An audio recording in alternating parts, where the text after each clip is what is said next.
Inilah rekaman momen memperlihatkan drone Rusia menghantam sejumlah kendaraan militer Ukraina di wilayah Kursk. Rekamannya beredar di Telegram pada Selasa 22 Oktober 2024. Dalam keterangan unggahan disebutkan, ini adalah penyerangan dari awal invasi tentara Ukraina. Dalam frame pertama, Komandan Tank Ukraina mendapat serangan saat berkendara. Di bagian kedua video, awak kendaraan lapis baja menerima serangan kuat dari drone Rusia. Namun, belum diketahui nasib dari tentara Ukraina kali ini. Diketahui militer Ukraina menyusup ke wilayah Kursk Rusia pada awal Agustus dan sejak itu berhasil dipukul mundur seiring pertempuran yang berlanjut.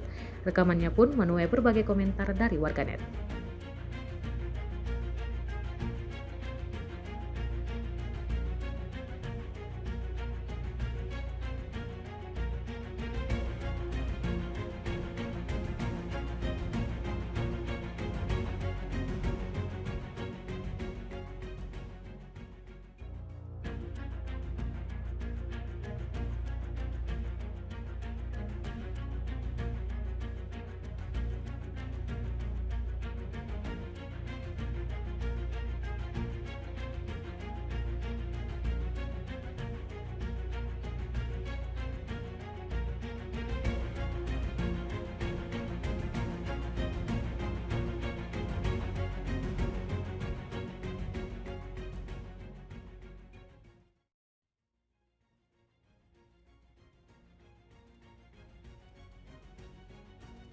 Download Tribun X sekarang, menghadirkan lokal menjadi Indonesia.